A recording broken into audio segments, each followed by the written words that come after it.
स्वागत है आपका। देश देख रहा है। आज देश इजराइल की ओर देख रहा है, क्योंकि क्या खूब जुगलबंदी बनी है। 1.25 अरब से ज्यादा की आबादी वाला देश है, दूसरे की आबादी 80 लाख।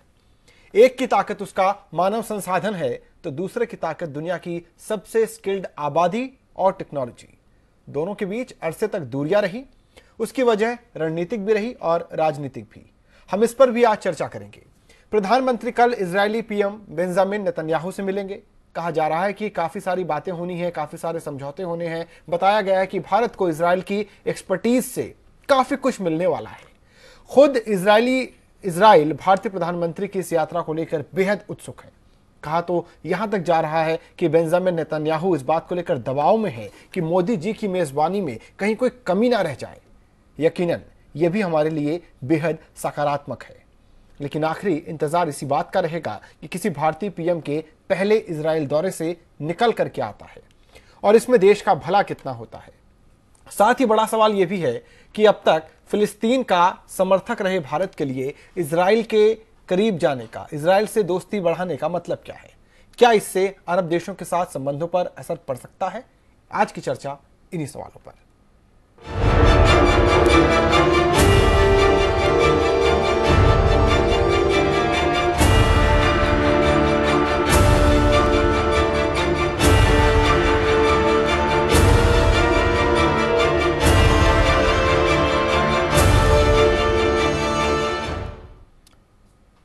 यूं तो भारत इजराइल में कूटनीतिक रिश्ते को 25 साल हो गए, लेकिन अभी तक किसी भारतीय पीएम का दौरा नहीं हुआ था। लेकिन पीएम मोदी की कोशिश से न सिर्फ रिश्ते मजबूत होने की उम्मीद है, बल्कि कई बड़े समझौते होने की भी उम्मीद है।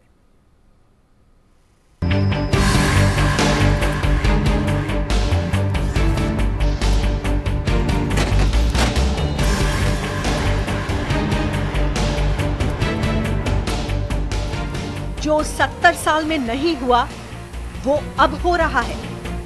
वक्त के हिसाब से न सिर्फ रिश्तों की नई नींव रखी जा रही है, बल्कि दोस्ती की नई दास्तान भी लिखी जा रही है। बेसब्री संबंधों में गर्माहट को लेकर है, तो इंतजार उन बड़े फैसलों का भी है जिसके जरिए भारत और इजराइल दो बड़े साझेदार बनने की दहलीज पर खड़े हैं।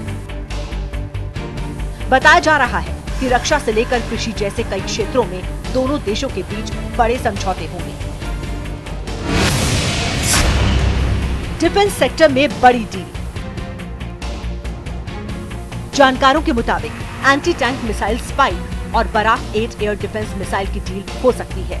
अगर इस पर सहमति बनी तो ये $1.5 अरब यानी करीब 9,729 करोड़ रुपए की डील होगी और 2 साल के अंदर इजराइल भारत को 8,000 मिसाइल देगा। स्पाइक एंटी टैंक मिसाइल है जिसे एक जगह से दूसरी जगह ले जाना आसान है और इसका निशाना भी अचूक है। अलग अलग कैटेगरी में इसकी रेंज 1.5 किलोमीटर से 25 किलोमीटर तक है, जबकि बराक 8 मिसाइल की रेंज 70 से 90 किलोमीटर। ये दुश्मन की मिसाइल को सिर्फ 500 मीटर के दायरे में खत्म कर सकती है। कारोबार को बढ़ाने पर सहमति। 1992 में दोनों देशों में $20 करोड़ का कारोबार था, जो 2013-14 में बढ़कर $606 करोड़ पर पहुंच गया। इजराइल जिन देशों से सामान आयात करता है, उनमें भारत 2010 में 9वें नंबर पर था, लेकिन अब मोदी के दौरे के बाद कारोबार और बढ़ने की संभावना है। पश्चिमी देशों से बेहतर संबंध। इजराइल से नजदीकियां बढ़ी तो पश्चिमी देशों और अमेरिका को खुश किया जा सकेगा, जिससे पाकिस्तान और चीन के खिलाफ लॉबिंग में मदद मिलेगी।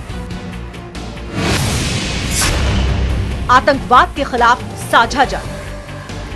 आतंकवाद से इजराइल भी पीड़ित है, ऐसे में दोनों देश खुलकर इसके खिलाफ लड़ सकते हैं। एशिया में रूस के बाद इजराइल भी ऐसा देश है जो आतंकवाद का खुलकर विरोध करता रहा है। एग्रीकल्चर सेक्टर में करार। ये बात किसी से छिपी नहीं है कि इजराइल पानी की कमी के बीच ड्रिप इरिगेशन का एक्सपर्ट है। इसमें 90% तक पानी की बचत होती है। हॉर्टिकल्चर और फ्लोराकल्चर में भी इजराइल काफी आगे है। ड्रिप इरिगेशन का भारत में विदर्भ, मराठवाड़ा और मध्य प्रदेश के कुछ इलाकों में इस्तेमाल हो रहा है। इस मामले में इजराइल से भारत को और मदद मिल सकती है। गंगा सफाई में मदद। उम्मीद की जा रही है कि गंगा की सफाई के लिए यूपी सरकार के साथ डील हो सकती है। इसके अलावा इंडस्ट्रियल रिसर्च एंड डेवलपमेंट के लिए 2.59 अरब रुपए का फंड बनाया जा सकता है। Cyber security. दुनिया में बढ़ते साइबर हमले को देखते हुए दोनों देश साथ काम करने पर राजी हो सकते हैं। अगर हम 2016 के आंकड़ों को देखें तो दुनिया में साइबर सिक्योरिटी इन्वेस्टमेंट का 20% हिस्सा इजराइल शेयर करता है। स्पेस के क्षेत्र में करार। बताया जा रहा है कि इजराइल भारतीय लॉन्चर्स के जरिए स्पेस में और सैटेलाइट भेजने की तैयारी में है। ऐसे में इसरो और इजराइल के बीच कोई बड़ा समझौता हो सकता है। पीएम मोदी का दौरा न सिर्फ साझेदारी के लिए खास है बल्कि रणनीतिक तौर पर भी मायने रखता है, क्योंकि पहली बार ऐसा हुआ है कि भारत का कोई प्रतिनिधि फिलिस्तीन न जाकर सिर्फ इजराइल में 3 दिन तक रहेगा। Team news world India. तो बहुत कुछ पाने को है, बहुत उम्मीदें हैं, ये उम्मीद तो हम सब लगा रहे हैं, लेकिन बहुत कुछ शायद स्टेक पर भी है। उस पर भी हम बात करेंगे कि हम क्या खोएंगे, क्या पाएंगे और इस दौरे से कितना उत्साहित होने की जरूरत है, ये भी समझेंगे। कुछ मेहमान हमारे साथ हैं। सुलेमान मोहम्मद खान है, प्रवक्ता कांग्रेस के। नरेंद्र तनेजा हैं, प्रवक्ता बीजेपी के हैं। और साथ ही इस वक्त हमारे साथ डॉक्टर खिवराज जहांगीर साहब हैं, जो कि इजरायली मामलों के जानकार हैं। आप सबका बहुत बहुत स्वागत है। जहांगीर साहब, सबसे पहला सवाल तो मैं आपसे लेना चाहता हूं कि इस दौरे से आप कितना उत्साहित हैं? इजराइल के मामलों पर अच्छी आपकी पकड़ है।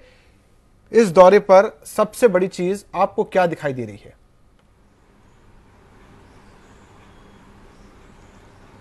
देखिए, नमस्कार। इस दौरे से मैं कितना उत्साहित हूँ, मेरे ख्याल से ये अहम नहीं है। इस दौरे से भारत का देश और उससे ज़्यादा इजराइल का देश बहुत उत्साहित है। इजराइल के लिए बहुत बड़ी बात है। इजराइल के पहले प्रधानमंत्री जो यहाँ आए थे वो अटल बिहारी वाजपेयी के प्राइम मिनिस्टर रहते आए थे। फर्स्ट एनडीए के दौरान एरियल शरोन इजराइल के प्राइम मिनिस्टर की हैसियत से यहाँ आए थे और भारत के नहीं 2006 में आए जो पहला दौरा हुआ था इजराइल के जो प्राइम मिनिस्टर आए थे वो अटल बिहारी वाजपेयी के एनडीए 1 के दौरान आए थे। अच्छा। वो मेरे ख्याल से 2001 की बात है। ओके। अगर आप उसी बात से माने तो भारत को प्रधानमंत्री के तौर पे इजराइल के साथ संबंध स्थापित करने में, वहाँ पहुँचने में राजनीतिक और कूटनीतिक तौर पे इस बात का बहुत फ़र्क पड़ता है कि एक डिप्लोमेटिक हाई स्टेट डेलीगेशन के बाद एक म्यूचुअल रेसिप्रोकल विजिट होती है। पर एक और आधे दशक के बाद जब भारत के प्रधानमंत्री इजराइल में होंगे तो इसका सबसे बड़ा उत्साह मेरे ख्याल से इजरायली देश में देखने को मिलता है। और इस उत्साह की वजह बहुत ऐतिहासिक रही है कि 1930-1940 इजराइल की स्थापना जो 1948 में एक युद्ध के दौरान होती है, गांधी और नेहरू ने इजरायली नेशनल मूवमेंट के साथ ताल्लुक़ नहीं रखे। उनकी बहुत बड़ी एक बौद्धिक और वैचारिक और सैद्धांतिक बातचीत कायम रही। गांधी और मार्टिन बूबर के बीच में बहुत खतों का आना जाना रहा। नेहरू और बेन गुरियन ने अपने आप को बहुत कायदे से एक दूसरे की इज्जत करी। पर उस समय सिद्धांतों के चलते ब्रिटिश कॉलोनियलिज्म, ब्रिटिश इंपीरियलिज्म, फ़िलिस्तीन के देश का न बन पाना, इन चीज़ों के चलते भारत ने संबंध नहीं बनाए। और अब जब 1992 के बाद भारत ने संबंध खोले और अब जब 25वें साल में भारत एक फुल्ली ओपन एंगेजमेंट में इजराइल के साथ खड़ा है, तो ये मेरे ख्याल से बहुत बड़ी उत्साह की बात है दोनों देशों के लिए, बजाय कि हम जैसे मामूली लोगों के लिए। ठीक है, तो आप क्या पाता हुआ देख रहे हैं? इससे क्या हित सधेंगे भारत के? भारत को क्या मिलेगा और इजराइल के इस उत्साह का मतलब क्या है फिर? देखिए, भारत के कई आर्थिक, व्यापारिक और डिफेंस टाइज के हित सधेंगे। मैं आपके शुरू के इंट्रोडक्शन को ध्यान से सुन रहा था।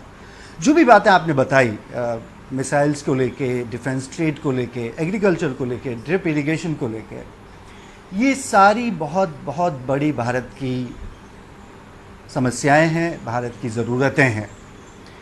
और सबसे अहम बात भारत के लिए है कि इजराइल इन सारी समस्याओं, इन सारी मांगों को, ज़रूरतों को पूरा करने के लिए अपना पूरा सहयोग देने के लिए आज नहीं कई वर्षों से तत्पर है। तो भारत के बहुत टेंजिबल, बेनिफिशियल, प्रैक्टिकल जो चैलेंजेस हैं एज ए स्टेट, वो सारे सधेंगे। इसीलिए भारत अब इस रिश्ते को बहुत विश्वास से, बहुत भरोसे से और पॉलिटिकली बहुत करेज लेके एक्नॉलेज कर रहा है। मेरे ख्याल से ये उस संबंध और उस आपसी आदान प्रदान की एक बहुत बड़ी कामयाबी की बदौलत हो रहा है। ठीक है, हमारे साथ सुलेमान साहब भी हैं। सुलेमान साहब, जैसा कि अभी जहांगीर साहब भी बता रहे थे, 2003 में एरियल शरोन उस वक्त के तत्कालीन इजरायली प्रधानमंत्री भारत आए थे। उसके बाद 14 साल गुजर गए जब कोई भारतीय प्रधानमंत्री इजराइल जा रहा है, और उसके पहले 2003 के पहले भी कोई भारतीय प्रधानमंत्री इजराइल नहीं गया। तो तब की तो मैं बात नहीं पूछ रहा, लेकिन अगर वहां से एक जेस्चर था, वहां के प्रधानमंत्री आए 2003 में, तो हमको 14 साल क्यों लग गए कि हम भी उसी तरह से रेसिप्रोकेट करें और हमारे प्रधानमंत्री भी इजराइल जाएं?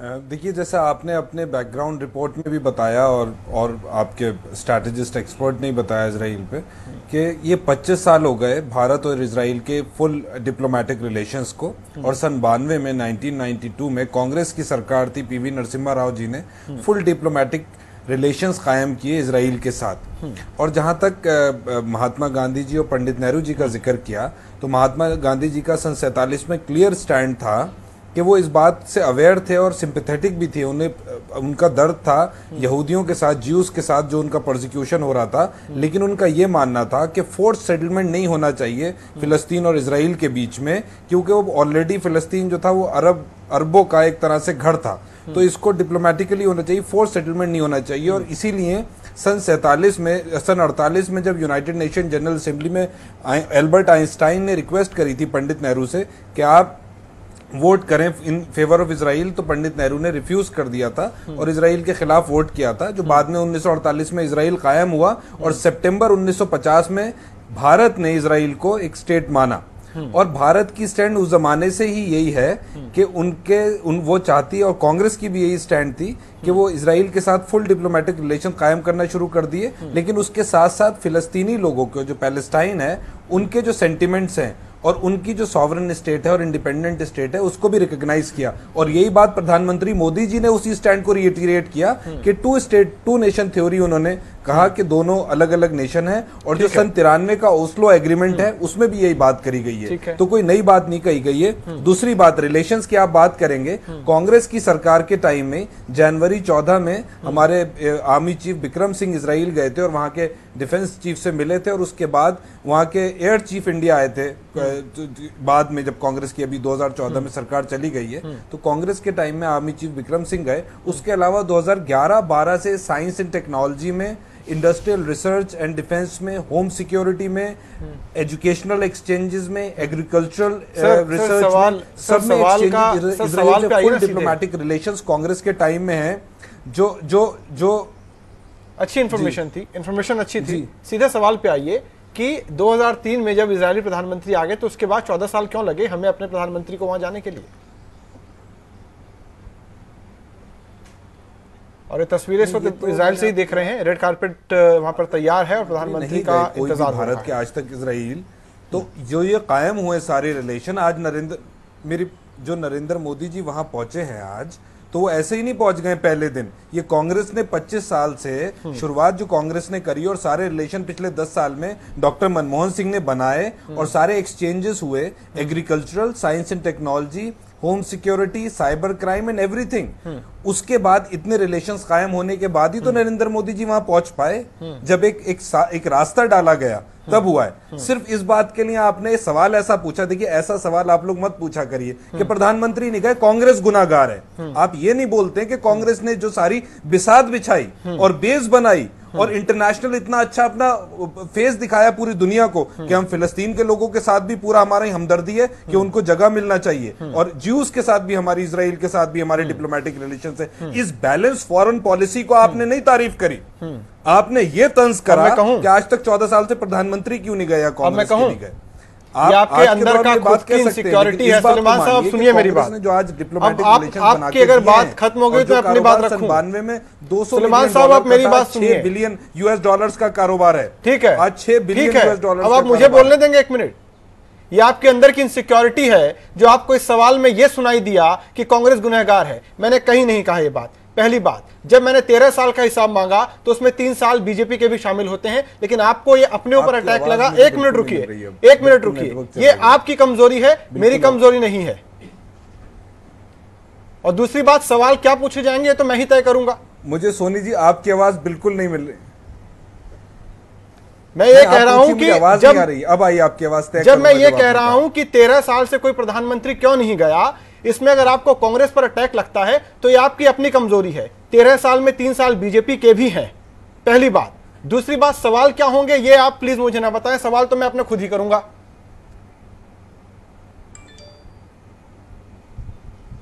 नहीं, सवाल आप पूछिए, आपका डिस्क्रिप्शन है। हाँ, ये बात है, वाजपेयी जी के 6 साल हैं उसमें, मिस्टर एरियल शरण उसी दौर में आए थे, लेकिन जो मेन फुल मैंने बीजेपी कांग्रेस की बात ही नहीं की, आपने वहां पर अपने इस पर रीड किया है। एग्रीकल्चरल रिसर्च, ठीक है, ठीक है, मैं फिर आऊंगा। करी बात भाई, हाँ। आपने करी, आप गलत बात मत करिए। मैंने कहीं कांग्रेस का शब्द इस्तेमाल ही नहीं किया। साल में नहीं जा पाए। मुझे ये पता है कि अगर आज 25 साल, अगर आज हम 25 साल मना रहे हैं इजराइल के साथ 14 साल रिश्तों के, सुनिए मेरी बात, मुझे पता है कि पीवी नरसिम्हा राव ने 92 में स्टार्ट किया था कूटनीतिक रिश्ते इजराइल के साथ, तब जाके आज हम 25 साल बना रहे हैं। मुझे ये पता है और ये हमने जिक्र भी किया। तो ये आप खामखा मत दीजिए कि मैं कांग्रेस के मुश्किल में डाल रहे हैं, उसके अगेंस्ट कोई सवाल पूछ रहा हूं। तनेजा साहब, आप जवाब देंगे इस बात का कि 13 साल क्यों लग गए? देखिए, आवाज आपकी बिल्कुल मैं समझ नहीं पा रहा हूं आप क्या कहना चाह रहे हैं। मुझे आवाज बहुत कम। माफ कीजिएगा सुलेमान साहब, अब मैंने सवाल तनेजा साहब से किया है, माफ कीजिए, वापस आऊंगा आपके पास। तनेजा साहब। हाँ, देखिए, कांग्रेस के प्रवक्ता ने बड़े विस्तार से बताने का प्रयास किया, और लेकिन ये बात सच है कि भाई इजराइल के प्रधानमंत्री 2003 में भारत आए, और ये भी बात सच है कि डॉक्टर मनमोहन सिंह ने कई दफे प्रयास किया, वो इजराइल जाना चाहते थे। वो व्यक्ति, उन्होंने इस बात को कहा, लेकिन उनकी जो कोशिश थी कि जो रिटर्न विजिट होता है, जिसका इनविटेशन उनके पास था प्राइम मिनिस्टर इजराइल के द्वारा, लेकिन उनको पार्टी ने या कुछ लोगों ने पार्टी में उसको ओवर रूल किया। लिहाजा ये हुआ कि भारत के प्रधानमंत्री जो उस समय डॉक्टर मनमोहन सिंह थे वो इजराइल नहीं जा पाए। और हमको देखना ये होगा सबसे बड़ा कि हम जो आज का जो दुनिया है वो अलग दुनिया है, और हमको ये देखना है राष्ट्रीय हित में क्या है। इजराइल जो है वो एक पूरी ग्लोबल स्टेज पे एक बहुत ही सोफिस्टिकेटेड, बहुत ही मजबूत, बहुत ही अच्छी पहचान रखने वाला देश है। और आप देखिए इजिप्ट की मेजॉरिटी पॉपुलेशन मुस्लिम है, उसके बड़े अच्छे संबंध है इजराइल से। टर्की के बहुत अच्छे संबंध है इजराइल से, कई अन्य मुस्लिम कंट्रीज के संबंध है। अबू धाबी के अंदर इजराइल के एम्बेसडर हैं, ठीक है, वो एम्बेसडर वहां की रिन्यूएबल एजेंसी के लिए हैं, लेकिन वहां का कूटनीतिक उनकी उपस्थिति एक अरब कंट्री, वो भी अबू जैसे देश के अंदर बरकरार है। अच्छा, पीछे से ओमान और कई कंट्री, उनके संबंध इजराइल से कितने, उसके बारे में भी हमको पता है। लेकिन सबसे बड़ी, लेकिन यहां पर कहीं ना कहीं कांग्रेस में एक घटक की ये सोच रही कि अगर हम इजराइल, हमारे प्रधानमंत्री जाते हैं, या दुनिया में ऐसा माना जाता है इजराइल से बड़े अच्छे संबंध भारत के हैं, तो हमारे मुस्लिम वोट ना चले जाएं। जबकि भारत का मुसलमान इतना छोटा नहीं है, वो ऐसा नहीं सोचता। लेकिन कुछ नेता कांग्रेस के थे जिन्होंने इसको सोच के रखा हुआ था, और पूरी जो हमारी इजराइल की नीति थी कहीं ना कहीं उसको बहुत ही छोटे नजरिए से देखा जाता था। मैं नहीं मानता कि भारत का मुसलमान ये चाहता है कि जो भारत के राष्ट्रीय हित में उसमें कोई आड़े। भारत का मुसलमान नहीं चाहता ये, वो चाहता है देश के उस सबसे अच्छे संबंधों जो भारत के राष्ट्रीय हित में है, और वो उसका समर्थन करता है। दूसरी बात मैं यहां पर कहना चाहूंगा कि जो विजिट हो रहा है, ये विजिट जो है खाली इसलिए नहीं है कि हम क्या सौदे तय होते हैं, क्या एग्रीमेंट साइन होते हैं। ये एक ऐतिहासिक विजिट है, पहली बार भारत के प्रधानमंत्री वहां जा रहे हैं। दूसरी बात कि इजराइल जो है पूरे मध्य पूर्व के अंदर, मिडिल ईस्ट के अंदर बहुत अहम भूमिका अदा करता है, हर देश के लिए, अरब कंट्रीज के लिए भी, नॉन अरब जो ताकतें ईरान है उनके लिए भी, और साथ में जो टर्की वगैरह वहां के लिए भी। और इतना, और दूसरा टेक्नोलॉजी के मामले में हमारे प्रधानमंत्री ने कहा है कि इजराइल जो टेक्नोलॉजिकल सुपर पावर है बहुत बड़ी। अच्छा, दूसरी बात यह है कि आज चाहे वो टेररिज्म का मसला हो, चाहे वो साइबर सिक्योरिटी का मसला हो, चाहे वो ऊर्जा का मसला हो, चाहे वो कृषि का मसला हो, चाहे वो इनोवेशन का मसला हो, इजराइल के पास बहुत कुछ है जिससे भारत और इजराइल मिलकर काम कर सकते हैं। देखिए, जहां राष्ट्रीय हित की बात होती है वहां हमको धर्म नहीं देखना चाहिए, वहां संकीर्णता से नहीं देखना पड़ेगा। आज की दुनिया क्या है, पूरी दुनिया एक गांव बन चुका है, उसके अंदर अगर जो है हम ये पाषाण युग की सोच लेकर के आए और राष्ट्रीय हितों से समझौता कर लें और अपने प्रधानमंत्री डॉक्टर मनमोहन सिंह को ना जाने दें, ये मुझे लगता है कि थोड़ा ठीक नहीं था। लेकिन जैसे मैंने कहा कि कांग्रेस के जो प्रवक्ता ने बहुत लंबी लिस्ट गिनाई, बहुत अच्छी बात है कि कांग्रेस की सोच में परिवर्तन है और वो अब जो है राष्ट्रीय हित को आगे रख रही है। मुझे लगता है ये बड़ी अगर ये सच है, बात पूरी समझ नहीं पाया क्या, प्रधानमंत्री तो सबके जा रहे हैं, कांग्रेस के भी प्रधानमंत्री जा रहे हैं। यार मैं समझ ही नहीं पा रहा हूँ कैसे बहस करूं।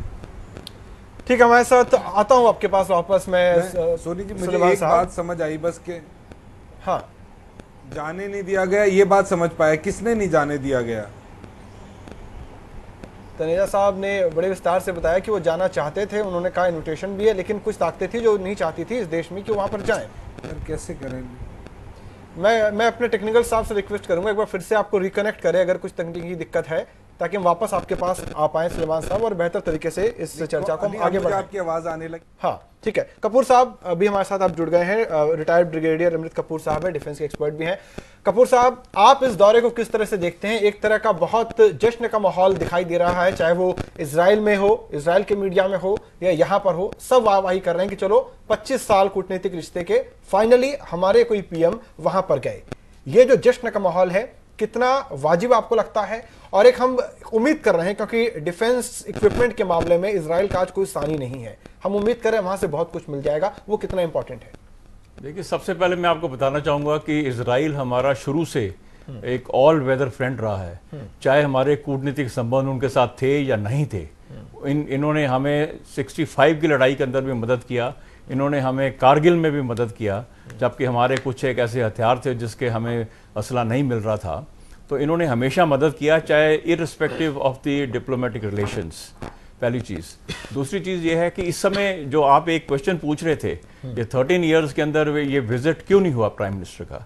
मेरे को पूरी उम्मीद है हर एक गवर्नमेंट चाहती है कि वो जाकर ऐसी कंट्री के साथ में जो कि एक टेक्नोलॉजी के अंदर सुपर पावर है, साइबर उसके अंदर सुपर पावर है, और कई चीज़ों में टेक्निकल, एग्रीकल्चर में, हॉर्टिकल्चर के अंदर इन्होंने ऐसी ऐसी चीज़ें कर रखी है, इजाज़ कर रखी हैं जो कि वर्ल्ड के लिए नमूना है।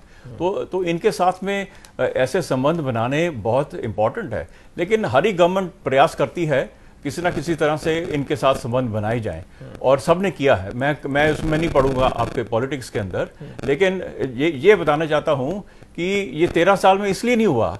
दो चीजें होती हैं, एक स्ट्रेटेजिक इंटरेस्ट होते हैं देश के और एक होते हैं इकोनॉमिकल इंटरेस्ट। यहां पर हमारा जो कन्फ्लिक्ट था that was between strategic interest and economic interest.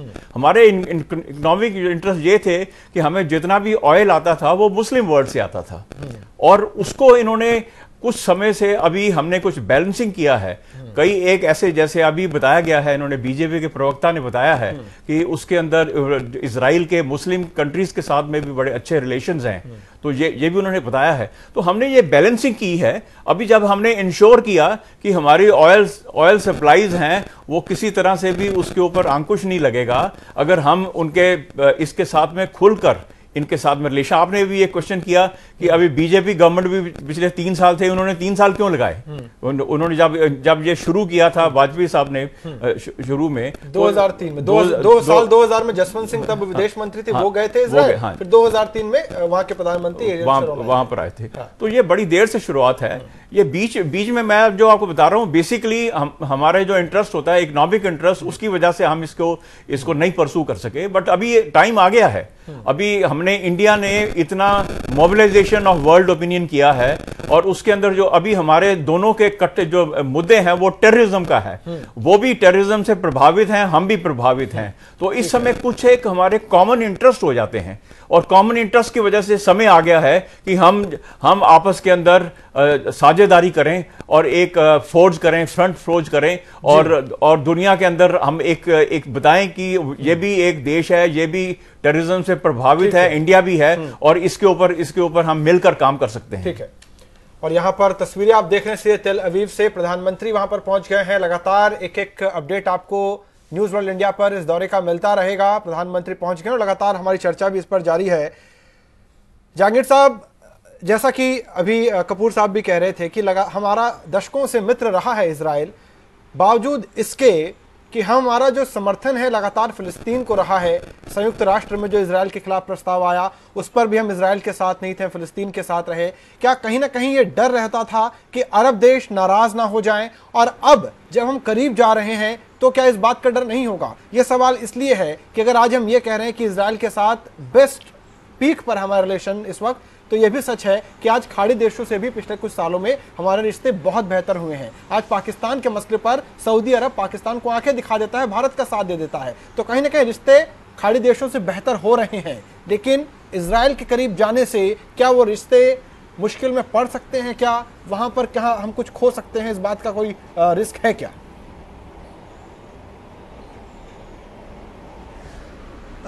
देखिए, अरब जो देश हैं, मुझे लगता है कि जो अहम बात हुई है अरब वर्ल्ड में, कि अरब वर्ल्ड में एका नहीं है। अरब यूनिटी एक वक्त में बहुत बड़ा मुद्दा हुआ करती थी। नासिर और कई अरब लीडर्स ने पैन अरबिज़म को शुरू किया था, पर ख़ास करके 1991 और सद्दाम हुसैन के कुवैत के हमले के बाद अरब वर्ल्ड की कोई एक एकाग्र नीति किसी मुद्दे पे नहीं है। अरब वर्ल्ड एक नहीं है। अरब वर्ल्ड में कई अपने अपने इंटरनल डिविजन्स हैं।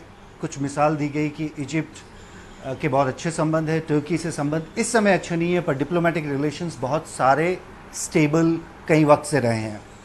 जॉर्डन एक बहुत अहम देश है जिसके संबंध 1994 से लेके बहुत ही ज़्यादा शांतिपूर्वक और दोनों के अंदर काफ़ी बिजनेस होता रहा है। तो एक तो फैक्टर ये है कि भारत अब ये बात को समझता है कि अरब वर्ल्ड में यूनिटी नहीं है, तो अरब वर्ल्ड किसी एक बात पे यूनाइट होके स्टैंड नहीं लेगा। दूसरी बात भारत की जो अहम ये है, जो कि मेरे ख्याल से ब्रिगेडियर कपूर साहब ने कही, कि जो स्ट्रैटेजिक इंटरेस्ट हैं उनका एक क्लैश इकोनॉमिक एस्पेक्ट से था। न केवल ऑयल की सप्लाई, हमारे बहुत सारे वर्कर्स हैं जो कि खाड़ी देशों में काम करते हैं, उनका जो एक रेमिटेंस आता है सालाना, उसकी एक बहुत बड़ी अहमियत है भारत की जीडीपी के लिए। तो मेरे ख्याल से ये मुद्दा रहा है। और जो 13 साल में न जाने की बात है, मैं अब आपके पुराने वाले सवाल पे आता हूँ, वो बड़ा मज़ेदार सवाल है। उसकी मज़ेदार बात यह है कि मनमोहन सिंह क्यों इजराइल नहीं जा पाए। मैं आपसे ये कहना चाहूँगा कि मनमोहन सिंह जब पहली बार प्रधानमंत्री बने थे तो उन्होंने एक ख्वाहिश जाहिर की थी कि मैं अपने कार्यकाल में पाकिस्तान जाऊँगा, जो कि उनकी जन्म वाली जगह है, उनकी पैदाइश वहाँ की। और उस समय एक उनके स्कूल के मित्र को भी दिखाया गया था जिन्होंने कहा कि मनमोहन सिंह आए, हम उस पुरानी स्कूल में एक बार जाके आए। मनमोहन सिंह पाकिस्तान नहीं जा पाए। मनमोहन सिंह पाकिस्तान 10 साल में नहीं जा पाए। मेरे ख्याल से आप इसको इस नज़रिए से देखें कि विदेश नीति का एक जो गहरा ताल्लुक है वो भारत की अंदरूनी राजनीति से है। तो मनमोहन सिंह के दौरान पॉलिटिकल कैलकुलेशंस पार्लियामेंट में कांग्रेस के हक में उतनी नहीं थी। पहले काल में तो उनके पास सीटें कम थी, दूसरे काल में उनकी सीटें थोड़ी बढ़ी, पर फिर भी उनका कॉलिशन पे और कॉलिशन की पॉलिटिक्स पे डिपेंडेंट रहना भी मेरे ख्याल से एक बहुत बड़ा फैक्टर रहा है। तो मनमोहन सिंह वो काम नहीं कर पाए, वो ऐसे ही नहीं कर पाए जैसे मेरे ख्याल से मनमोहन सिंह आज इस बात से दुखी नहीं होंगे कि मैं इजराइल नहीं जा पाया। मेरे ख्याल से वो इस बात से ज्यादा दुखी होंगे कि मैं पाकिस्तान नहीं जा पाया। बिल्कुल बिल्कुल, उनकी जन्मभूमि रही, लेकिन कहीं ना कहीं शायद वोट बैंक का मसला ऐसा है जो कहीं ना कहीं सिर्फ विदेश नीति नहीं, सारी नीतियों पर कई बार भारी पड़ जाता है। सुलेमान साहब, क्या आप मुझे सुन पा रहे हैं? नहीं, मैं एक बात जी बिल्कुल जी जहांगीर साहब, एक मिनट जहांगीर साहब अपनी बात कंप्लीट कर लें, पहले कुछ शायद कह रहे हैं। ये पार्लियामेंट्री, मैं एक बात से फर्क करना चाहूंगा, क्योंकि वोट बैंक मैं नहीं समझता कि कांग्रेस की बहुत बड़ी कैलकुलेशन थी। मुझे लगता है कि कॉलिशन पॉलिटिक्स बहुत बड़ी वजह थी। तो जो पार्टनर्स थे, कॉलिशन पार्टनर्स, लेकिन वो कॉलिशन के पार्टनर अगर नहीं चाहते तो कहीं ना कहीं उनके जहन में वोट बैंक रहा होगा, तो कॉलिशन के पार्टनर्स के मन में कहीं ना कहीं वोट बैंक रहा होगा। नहीं, मेरे ख्याल में नहीं, मैं माफ़ी चाहूँगा, पर मैं वोट बैंक वाली बात इसलिए नहीं कहता क्योंकि मुझे ये लगता नहीं है कि भारतीय मुसलमान की इतनी हैसियत इस देश में रही है किसी भी राजनीतिक तौर पे, और ये उन पे लादना मेरे ख्याल से मुनासिब नहीं है कि साहब मुस्लिम वोट बैंक की वजह से ऐसा हो नहीं पाया था। मेरे ख्याल से बहुत ही गलत बात होगी उनके नज़रिए से, इसलिए मैं ये नहीं कह रहा। ठीक है सलमान साहब, आप सुन पा रहे हैं मुझे अब? बहुत अच्छी बात कही जी, ठीक है, मैं इसी बात को आगे बढ़ाता बिल्कुल हूं। सुन रहा हूं मैं। कपूर साहब ने पूरी बात जहांगीर साहब ने कही, मैंने सुन ली। हाँ ठीक है, सवाल मेरा ये है कि अमेरिका के साथ अभी ट्रंप के साथ मुलाकात हुई मोदी साहब की, उसके ठीक बाद इजराइल का ये दौरा, कहीं कुछ कनेक्टिविटी आप देखते हैं क्या? क्या अमेरिका के साथ बेहतर होते रिश्तों के साथ ही, अब वापस से मैं इसमें क्लैरिफाई कर दूं, मैं ये नहीं कह रहा कि अभी बेहतर हो रहे हैं, काफ़ी वक्त से हो रहे हैं, आज भी बेहतर है, उसके बाद इजराइल अगर वो जा रहे हैं तो ये क्या हमारी अमेरिका को लेकर जो कूटनीति है उसी का एक्सटेंशन है क्या, इजराइल के करीब जाना?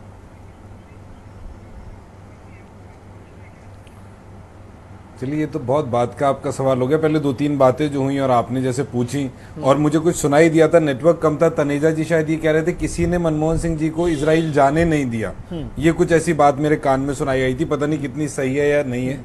देखिए, कांग्रेस पार्टी का मैंने आपको फिर बताया बिल्कुल मत साफ है, और ये सन 47 से है। महात्मा गांधी जी ने एक स्टैंड लिया था और वही स्टैंड पंडित नेहरू जी ने लिया, वही स्टैंड नरेंद्र मोदी जी ने लिया। और मार्च 2016 में नरेंद्र मोदी जी की सरकार ने, भारत ने मार्च 2016 में यूनाइटेड नेशंस में जो सेटलमेंट, बहुत ही इंपॉर्टेंट सेटलमेंट रेजोल्यूशन है इजरायलियों का फिलिस्तीन में, उसके खिलाफ, इजराइल के खिलाफ वोट किया है 1 साल पहले। तो ऐसा नहीं है, जैसी सिचुएशन होती है, और आप सऊदी देशों की बात कर रहे थे कि भारत इसलिए नहीं जाता था। देखिए, ऐसा होता है, हर टाइम एक दौर होता है। एक वक्त था, जैसा बताया अभी जहांगीर साहब ने हमसे पहले बोल रहे थे, सऊदी देश थे पूरे खाड़ी के, और उनका एक अलग सिमेट्री थी, एक अलग पॉलिटिकल इंटरनेशनल रिलेशंस थे। बाद में अब ये सिमेट्री चेंज हो गई, अब सर्कमस्टेंसेस और सिचुएशन चेंज हो गए। तो भारत ने सन 92 से इजराइल से भी डिप्लोमेटिक रिलेशन शुरू कर दिए। उसमें वाजपेयी जी के भी दौर के 6 साल हैं और कांग्रेस के भी 14-15 साल हैं उस दौर के। तो मेरा ये कहना है कि ऐसा नहीं है कि कांग्रेस पार्टी या भारत ने उस जमाने में, अगर कांग्रेस पार्टी रूल करती थी, इजराइल से संबंध नहीं बनाए।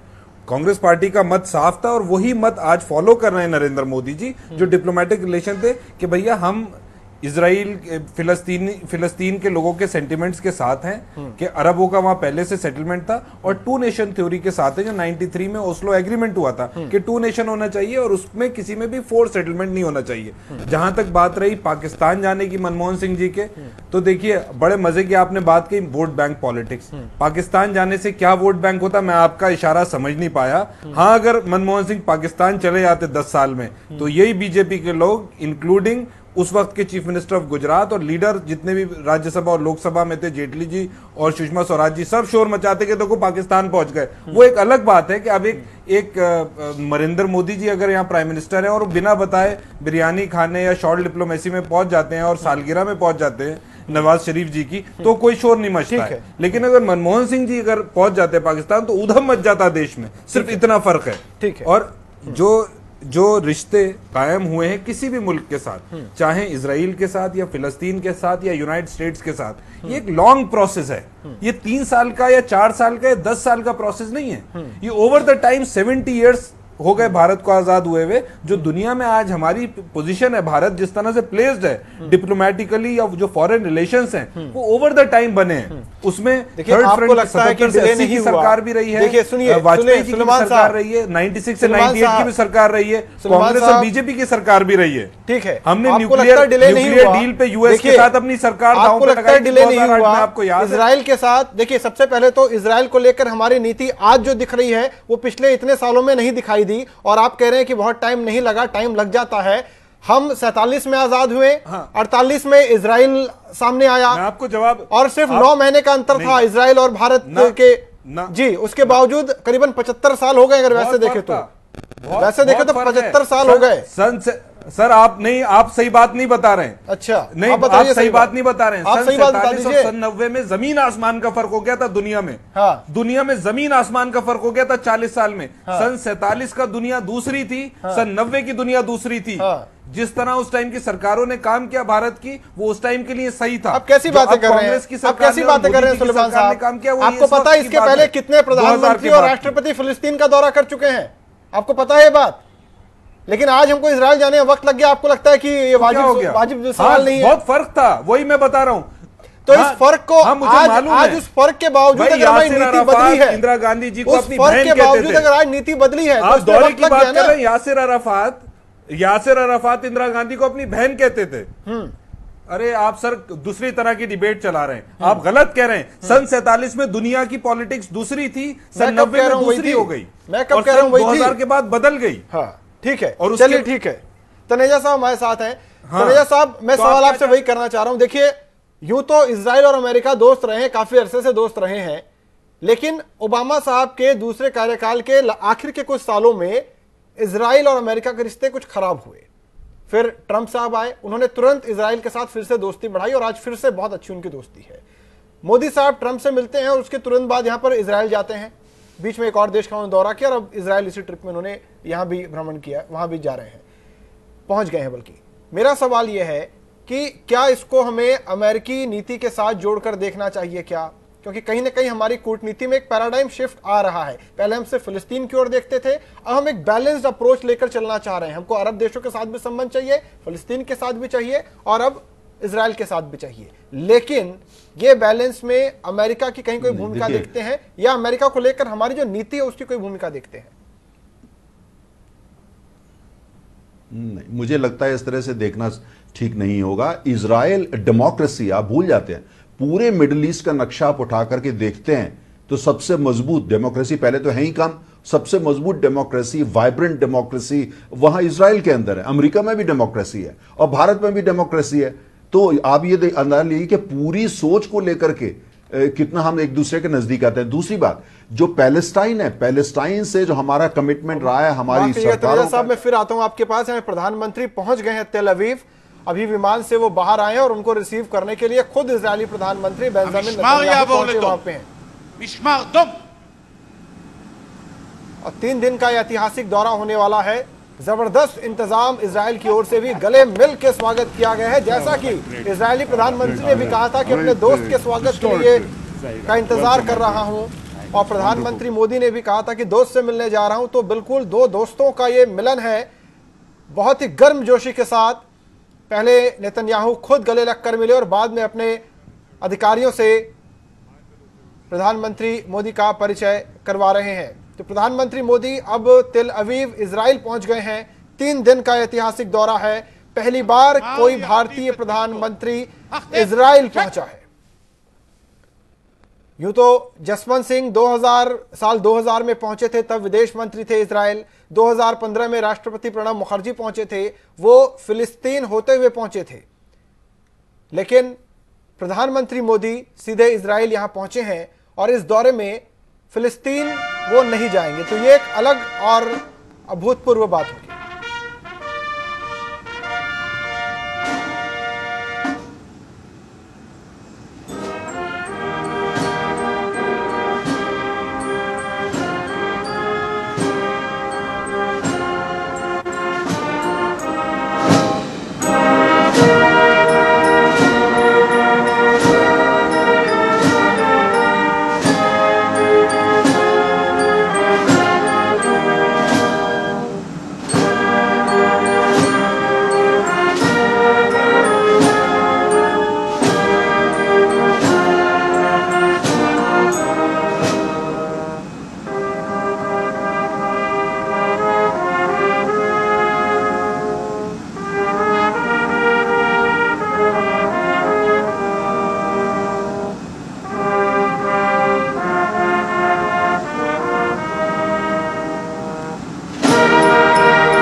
משמר יחטיף את נשקו. חטף, צ'ק!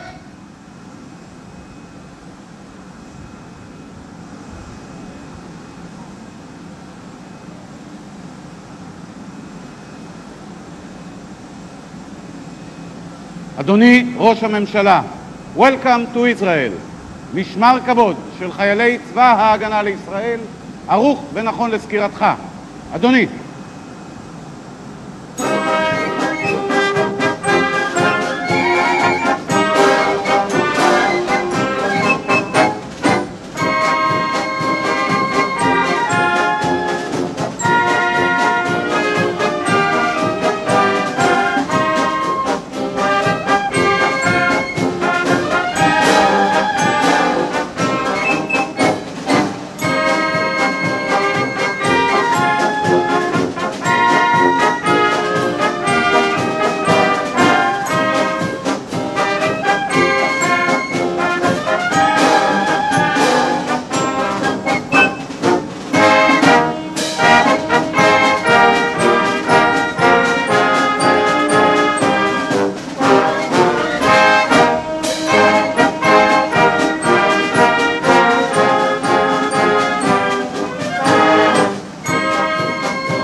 משמר יציג את נשקו.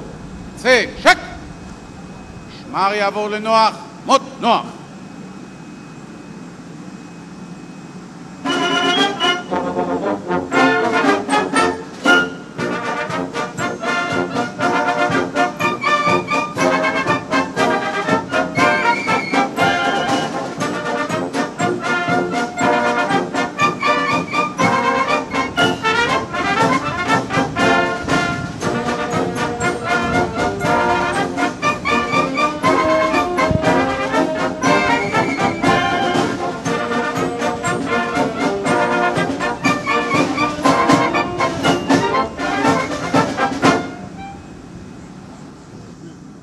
גבירותיי ורבותיי, דבר ראש הממשלה ושר החוץ בנימין נתניהו. Ladies and gentlemen, Prime Minister of the State of Israel and Minister of Foreign Affairs, Mr. Benjamin Netanyahu, will deliver his welcome remarks. Please be seated.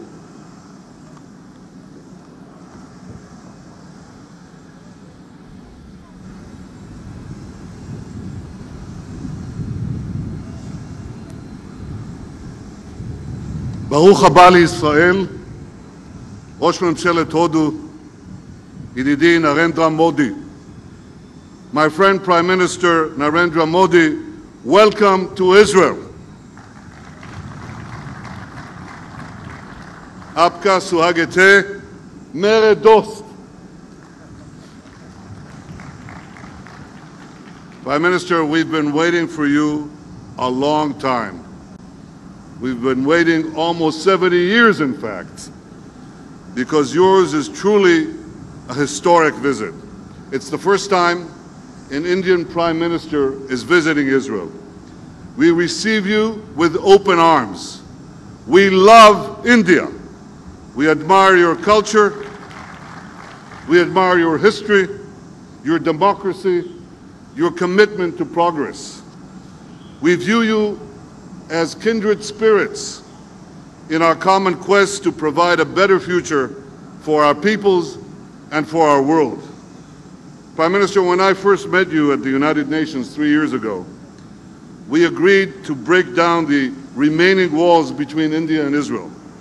We shook each other's hands and we agreed to forge a historic partnership for Pargas.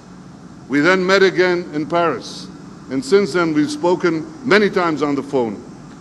But I remember, my friend, what you said in that first meeting. You said that when it comes to India-Israel's relations, the sky is the limit. But actually, my friend, the sky isn't the limit, because today, even our space programs are working together to achieve even greater heights. The ties between our talented, innovative peoples is natural. It's so natural that we could ask, what took so long for them to blossom? Well, it took a meeting of minds and hearts. It took a commitment of our governments. We have that today. On this visit, your Make in India initiative meets my Make with India policy. We're setting up a $40 million innovation fund as the seed for even greater cooperation on technology between us. Our partnership extends to water, agriculture, security, energy, many, many other fields. I believe the formula for success is simple. It's I square, T square. That equals Indian talent times Israeli technology. It equals Israel-India's ties for tomorrow. I square, T square. Now, I'm confident, this is the degree of mathematics I remember from my student days, but I'm confident of the real mathematics of life.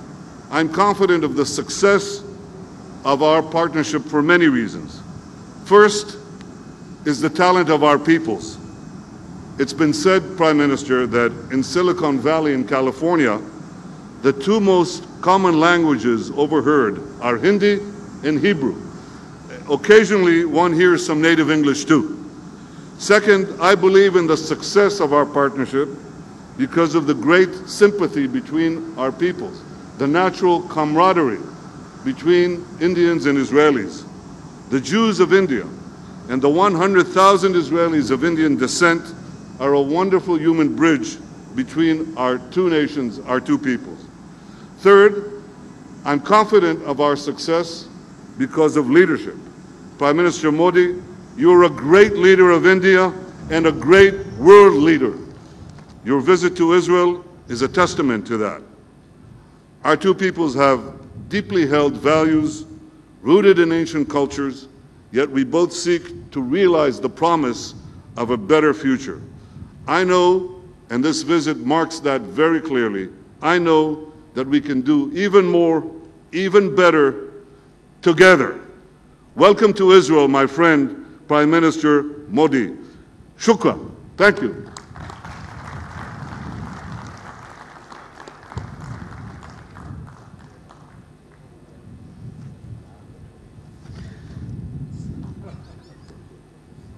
גבירותיי ורבותיי, יש לנו הכבוד לשמוע את דבר אורחנו המכובד, ראש ממשלת הודו, הוד מעלתו, נרנדרה מודי.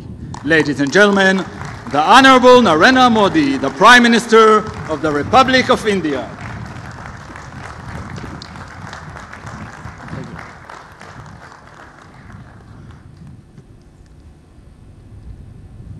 Excellency Prime Minister Netanyahu, ladies and gentlemen, Shalom, Leklam, Anisemia Mayod, Lehiat Po.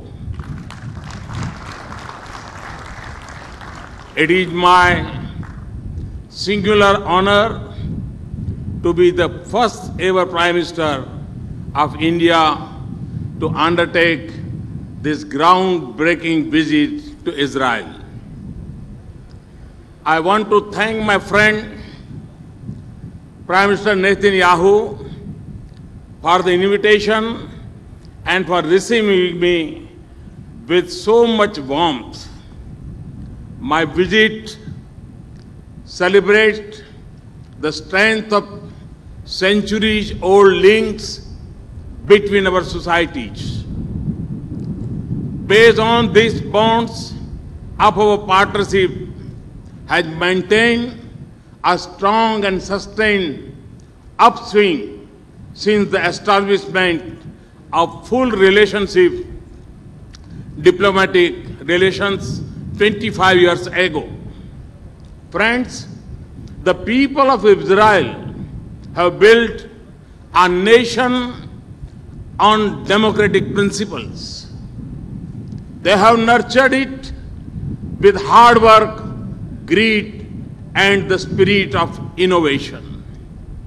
You have marched on regardless of adversity and converted challenges into opportunity. India applauds your achievements. Today is July 4.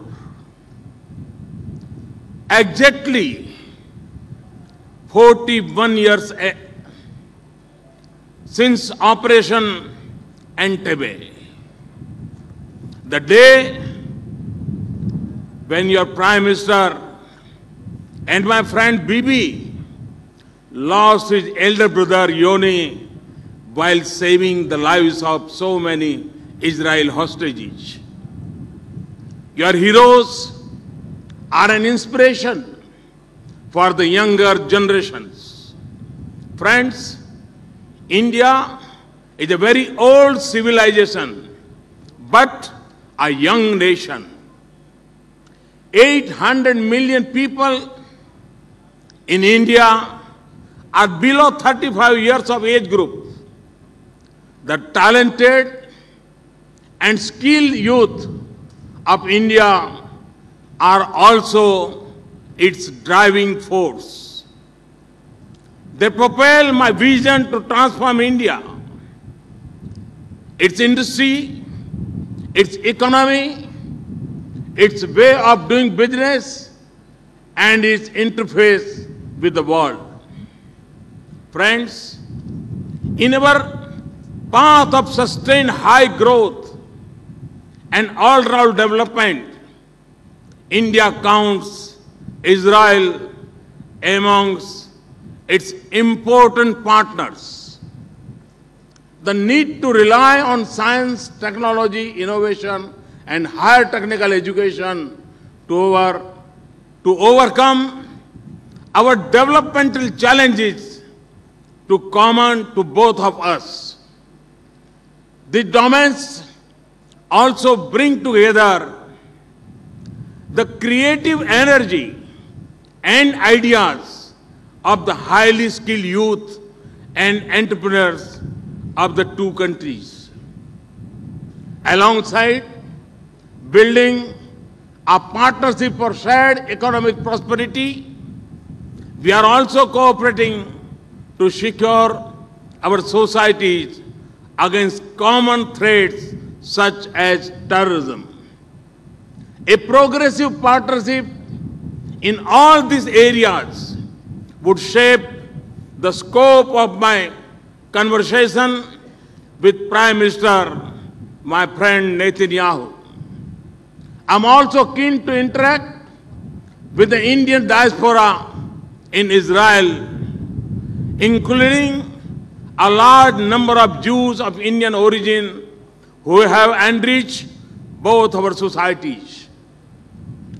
Excellency and friends, my visit marks a path-breaking journey of engagement, a journey that we are excited to undertake together for the good of our people and societies.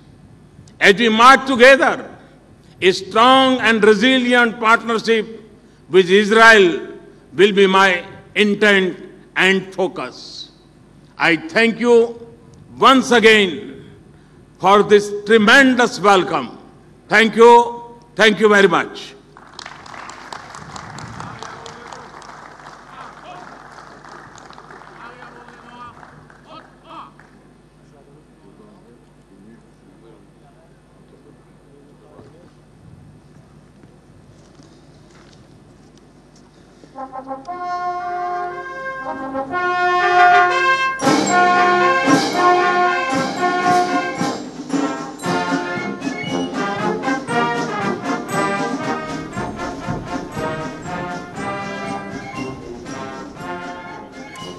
बेहद गर्मजोशी के साथ यहाँ पर स्वागत हुआ है और कई प्रोटोकॉल यहाँ पर तोड़े गए हैं। नेतन्याहू आमतौर पर इसके पहले कभी किसी राष्ट्राध्यक्ष को रिसीव करने नहीं गए, सिर्फ या तो अमेरिकी राष्ट्रपति को रिसीव करने एयरपोर्ट गए हैं या पोप को रिसीव करने एयरपोर्ट गए हैं, और अब भारतीय प्रधानमंत्री नरेंद्र मोदी से को रिसीव करने वो एयरपोर्ट गए हैं। तो काफ़ी सारे प्रोटोकॉल तोड़कर अभूतपूर्व स्वागत वहाँ पर किया गया है। अपनी स्पीच में वो 3 बार माय फ्रेंड कहना नहीं भूले, और जबकि अभी कुछ ही मिनट हुए उनको वहाँ पहुँचे, करीब 2.5 बार गले भी लग लिए हैं। मेहमान हमारे साथ इस वक्त नरेंद्र तनेजा जी हैं और अमृत कपूर साहब भी हैं। तनेजा साहब, बहुत ही गर्मजोशी के साथ स्वागत हुआ है, लेकिन जो बात मैं कह रहा था कि वहाँ के इजराइल के प्रधानमंत्री आने के 13 साल बीत गए, तब हमारी ओर से कोई प्रधानमंत्री गया, या फिर कूटनीतिक रिश्तों के 25 साल बाद, लेकिन नेतन्याहू ने शुरुआत यहाँ से की कि यूं तो 70 साल बीत गए उनकी स्थापना से, और हम जब आज़ाद हुए तब से अब तक 70 साल बीत गए। यही बात वो भी कह रहे हैं।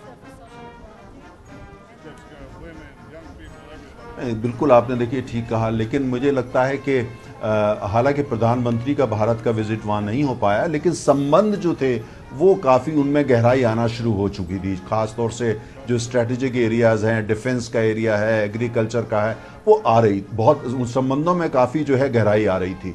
और दूसरी बात मैं ये बहुत ज़रूरी कहना यहाँ चाहूँगा कि पैलेस्टाइन के लोग, वहाँ के हमारे बहन, हमारे भाई और वहाँ के सारे, उनसे हमारे जो संबंध हैं वो ऐतिहासिक हैं, उनको कोई रिप्लेस नहीं कर सकता। और हमारे जो इजराइल से संबंध है वो ऐतिहासिक हैं, वो अपनी जगह हैं। ऐसा नहीं कि हमारे इजराइल के संबंध पैलेस्टाइन की कीमत पे होते हैं या पैलेस्टाइन से संबंध इजराइल की कीमत पे होते हैं, दोनों अपने में स्वतंत्र है।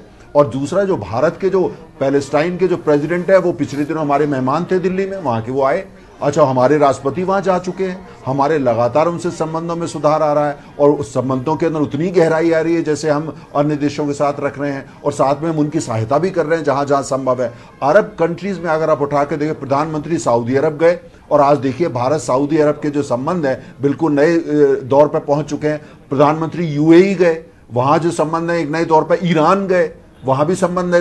22 कंट्रीज हैं अरब कंट्रीज, जो 22 के 22 कंट्रीज से, अगर आप मुझे समय दें मैं आपको बताता हूं कहां कहां से जब से हमारी सरकार सत्ता में आई है संबंधों के अंदर कितना विस्तार हुआ है। आर्थिक स्तर भी के साथ साथ जो आज हमारी स्ट्रेटेजिक रिलेशनशिप सऊदी अरब की तरफ से है, वो जो स्ट्रेटेजिक कम्युनिटी के लोग हैं वो इस बात को जानते हैं। यूएई से आज हमारे कितने अच्छे संबंध हैं, ईरान से हमारे कितने अच्छे संबंध हैं। अच्छा, तो ये इस सबका साथ साथ हो रहा है। देखिए, ये बदली हुई दुनिया है। अगर हम ऐसे दुनिया को देखें, मिडिल ईस्ट को खास तौर से, भाई इजराइल से आप खराब रख रहे हैं तो सऊदी अरब नाराज हो जाएगा या आपसे कुवैत नाराज हो जाएगा, ये मुझे लगता है ये पुरानी सोच है। दुनिया बदल चुकी है, दुनिया बदली है। अरब कंट्रीज भी मॉडर्न हुए हैं और उनके ख्यालात भी बदले हैं। ईरान के साथ कईयों के संबंध है, इजराइल के साथ कईयों के संबंध है। तो मुझे लगता है कि और भारत आज हमारे साथ, मैं एक बात आपको अंत में कहना चाहता हूं, हमारे लिए हमारी जरूरत क्या है? हमारा देश इकोनॉमिकली, पॉलिटिकली, स्ट्रेटेजिकली, मिलिटरीली हम संपन्न हो, प्रोग्रेस करें।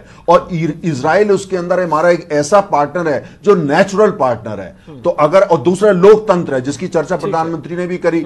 अब लोकतंत्र के साथ हमारे संबंध जो हैं वो नेचुरल होते हैं, और अरब कंट्री से हमारे संबंध ऐतिहासिक है। दोनों को एक से कंपेयर करना है उसकी कीमत पर, ऐसा कुछ नहीं है। हमारे संबंध इजराइल से एक नए युग में प्रवेश कर रहे हैं, हमारे संबंध अरब कंट्री से एक नए युग में प्रवेश कर रहे हैं। यही भारतीय जनता पार्टी की खूबी है। ठीक है कपूर साहब, आप किस तरह से देखते हैं इस दौरे को? क्योंकि जो भव्य स्वागत हुआ और एक गर्मजोशी है जो कि बहुत महसूस की गई जब नेतन्याहू बोल रहे थे, खासतौर पर तब जिस तरह से उन्होंने इंट्रोडक्शन किया, बल्कि वर्ल्ड लीडर करके संबोधित किया प्रधानमंत्री मोदी को, किस तरह से देखते हैं? शायद ये इससे बेहतर की उम्मीद नहीं की जा सकती थी।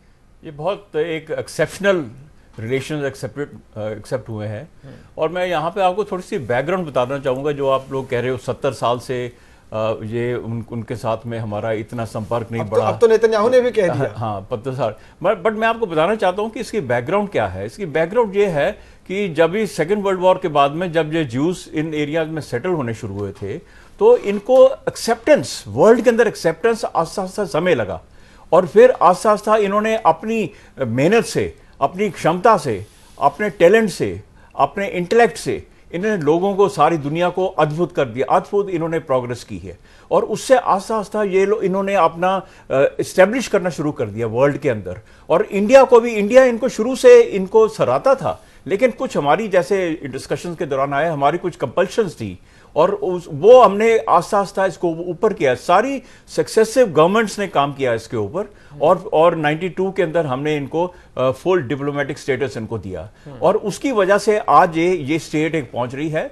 और ये लोग बहुत देर से हमारी इंतजार कर रहे थे जो इजरायलीज हैं, क्योंकि हमारी बहुत कॉमनैलिटीज हैं। और ये एक मैं आपको बताना चाहता हूं, आज ये हमारे एक ऑल वेदर फ्रेंड हैं, ऑल वेदर फ्रेंड। अब हमें किसी वक्त की किसी जरूरत होगी तो इजराइल हमें हर समय मदद करेगा। इन्होंने हमारी 65 में की, इन्होंने हमारी कारगिल युद्ध में की, जब हम अभी भी इन्होंने बोला है जो स्टैंड अप हो रहा है सिक्किम के अंदर, इन्होंने बोला है अगर कोई ऐसी चीज होगी हम भारत के साथ हैं। तो ये हमारे साथ हमेशा देंगे। और बाकी इन लोगों ने, इनसे हमने बहुत कुछ लेना है। ये लोग इवन इन एग्रीकल्चर एक मरुस्थल स्थान है ये लोग, इन्होंने एग्रीकल्चर, हॉर्टिकल्चर के अंदर ऐसी तरक्की कर रखी हैं जो दुनिया के लिए अद्भुत हैं।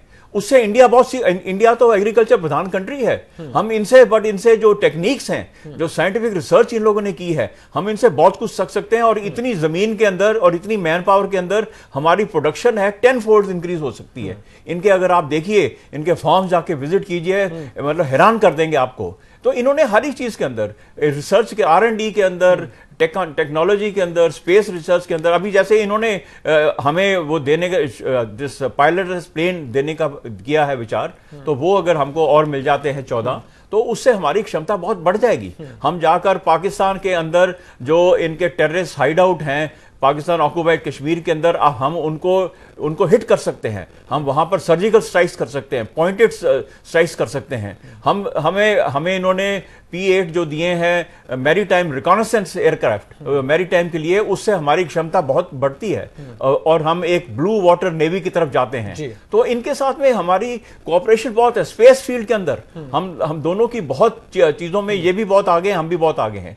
तो हमें ये विजिट है, ये एक मैं बोलूंगा कि बहुत ही महत्वपूर्ण विजिट है इंडिया के लिए भी और इजराइल के लिए भी, दोनों कंट्रीज के लिए।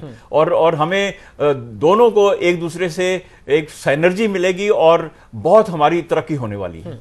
साथ ही ये भी समझाइए, ये तो सारी बातें रही कि हमको इजराइल से क्या मिल सकता है, इजराइल के इस एक्साइटमेंट की वजह क्या है, ये भी बताइए। इजराइल हमसे क्या एक्सपेक्ट करता है? देखिए, इजराइल बेसिकली जो एक कहावत होती है, जो ज्यूज होते हैं बिजनेसमैन होते हैं और उनके इंडिया में बिजनेस इंटरेस्ट हैं। इंडिया एक इतनी बड़ी कंट्री है और उनके जो इंटरेस्ट हैं, उनके बड़े स्पेशलाइज्ड वेपन्स हैं, उनके जो मिसाइल एंटी मिसाइल प्रोग्राम्स हैं, बराक मिसाइल्स हैं और कई किस्म सरफेस टू एयर मिसाइल है, एयर टू एयर मिसाइल है, एयर टू सरफेस मिसाइल्स हैं। उसके अंदर उनकी बहुत ज्यादा एक्सपर्टीज है वर्ल्ड के अंदर। तो वो हमको मिलने वाली हैं, जो जिससे कि इनको बिजनेस मिलेगा।